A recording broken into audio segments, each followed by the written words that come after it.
We really have not found the 10 tribes that were part of that kingdom, therefore they're called the lost tribes.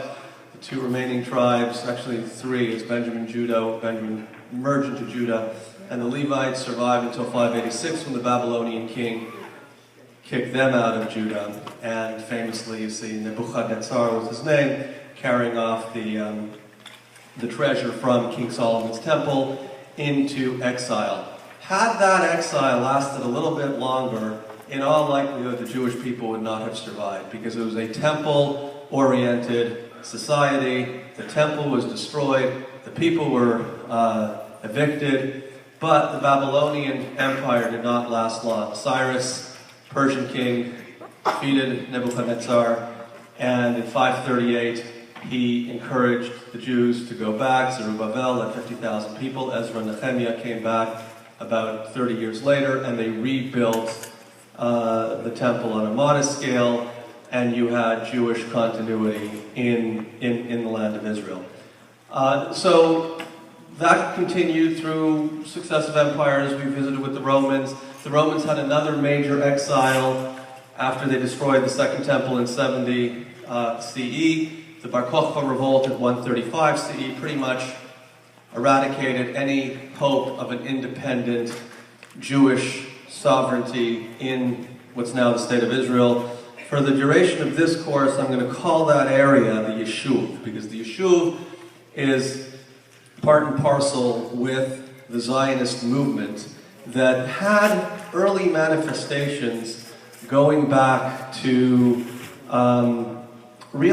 really the time of the Amoraim. We learned that the Tanaim put together the Mishnah.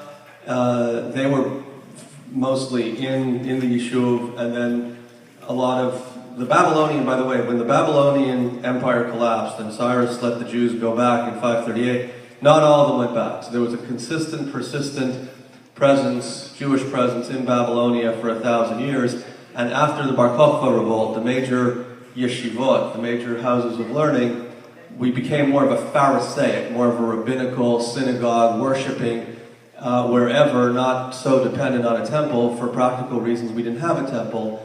And there were movements to get people back to Israel, but it was surrounded by Messianism, meaning that there was a hope that there would be the Messiah, we'd reclaim our land, rebuild our temple, and that really had sustained Jewish identity for 2 millennia.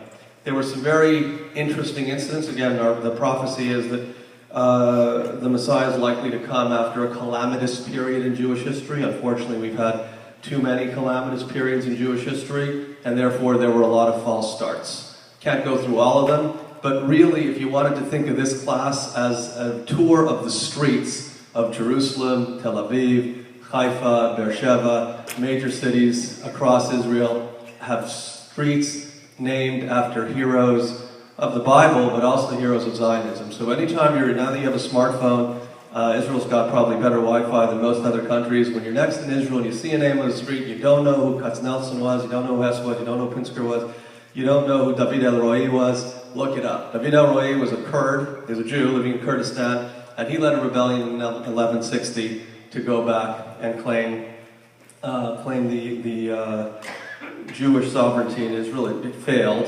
Somebody who does not have a street named after him is Shabtai Tzvi.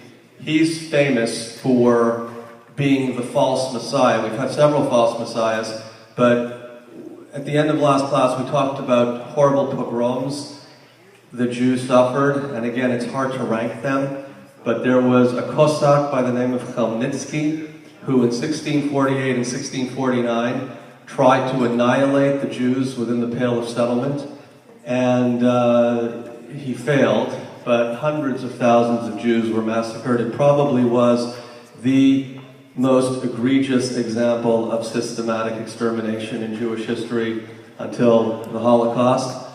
And the spirit of Judaism in Eastern Europe was decimated. There was a Turkish Jew by the name of Shabtai Tzvi who took upon himself the mantle of redemption, and he was very, very popular.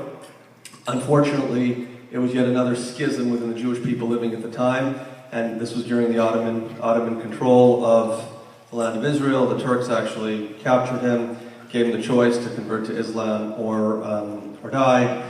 So our future Messiah became a Muslim and died in Turkish prison.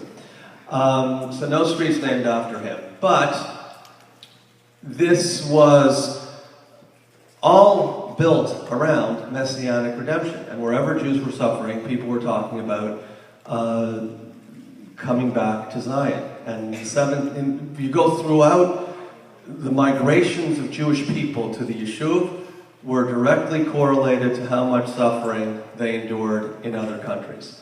So we saw that they were kicked out of England in 1290, kicked out of France in 1391, kicked out of Austria in 1421, kicked out of Spain in 1492, kicked out of Portugal in 1497, trying to find new homes in various places, and some of them trickled in to the Yishuv. Through most of this history, the Yishuv was run by the Mamluks till 1517, and by the Ottomans from 1517 to 1917. They didn't really care much about that part of the world, even though they controlled it. Most Jews, during the period that interests us, started moving toward the Pale of Settlement. 1791 was a threshold year. The Jews were given rights for the first time by France, granted rights that then emerged into citizenship under Napoleon, but they were also confined into this Pale of Settlement by the Russian Tsar, and they lived poor, meager lives, were forced into certain professions, conscripted into the Russian army, and things kept getting progressively worse. You had different strains of what later on became Zionism percolating, especially during the period of the Haskalah. Moses Mendelssohn is famously associated with the Haskalah in Germany. He lived in the 18th century, in the 1700s, and he was the most prolific example of somebody who can get out of the ghetto. We saw the ghettos. They started in Venice in 1516, Rome 1555, and then it became a term all over Europe. You were either kicked out of a town or you were confined to a small place within that town. Moses Mendelssohn taught us that we can be part of an enlightened, cosmopolitan society. He translated the Bible into German. He was a hero to, there's an expression, you want to get out of the ghetto. They use it even now for a different demographic. Then the idea was, if you want to get out of the ghetto, you become more like the people in the land that you're living. So you want to be more German if you're in Germany. You want to be more French if you're in France. So Moses Mendelssohn and the Haskalah movement also presented a very strong threat to the established Orthodox hegemony within Judaism. There's a large range of practice here. We're all in the synagogue, but some people are a little bit more observant, some people are a little bit less observant. Every one of us has a grandfather, great-grandfather, great-great-grandfather who was either a rabbi, a Torah scholar, an observant Jew. That was all there was. This idea of having differentiation among Judaism is relatively new. Pluralism is a relatively new concept. You were either in or you were out. If you were a little bit progressive like Spinoza, you were excommunicated because the ultra-Orthodox, or what we'd call the ultra-Orthodox, that term didn't exist at the time, that was all there was. And it wasn't very hard, it was impossible to integrate with the rest of society. Haskalah, the Enlightenment, 1848 was a critical year in Europe where you had this festering and fostering of nationalism, and people really wanted to feel like they were part of the societies, and for a period of time, it looked like it was going to work. So you had Jewish emancipation in France in 1791, 1865 in England, 1871 in Prussia. Jews became patriots in the land that they were living, including here in the United States. In the United States, we talked about the first Jews coming to New Amsterdam in 1654, and eventually finding a home, first in the South, then in other parts of the United States. And these were mostly German Jews, and they became Reformed. They were so proud of being American that they didn't want to abandon their Judaism entirely, but they felt that being too Jewish was inconsistent with why they came to their promised land, which is the United States. Our rabbis from Pittsburgh, his father's fellow rabbi in Pittsburgh, the Pittsburgh platform introduced by the Reform movement today looks very controversial, but it flat out rejected Zionism. The Jewish community in the United States was not part of the original Zionist movement because they felt that they found their promised land. Their promised land was in America. So ironically, people who did yearn to return home to the Yeshuv, to Zion, were negated both by the enlightened Reform Jews and by the ultra-Orthodox. The ultra-Orthodox said it's not time yet. It's not time yet because the Messiah hasn't come. So that's, again, consistent with the Messianic trends that we saw earlier. 1881, all the years are important. You know, when we look at Jewish history, it all sorts of blends together. But the reason we stopped in 1880, because in 1881, Tsar Alexander II, who wasn't particularly good to the Jews, but he was among the more liberal Tsars, was assassinated. He was assassinated by a group that ultimately would lead to the Russian Revolution 36 years later. But and there were a series of Russian revolutions, and unfortunately we're going to cover them. Not unfortunately we'll cover them all, but unfortunately they were all bad for us. His son, his second son, his first son died earlier, Nicholas. His son Alexander III was a horrible, horrible person. So we know of Stalin, we know of Hitler. Alexander III, pretty close to that category. His mentor, we talked about Constantine being the first anti-Semite. His mentor was Constantine.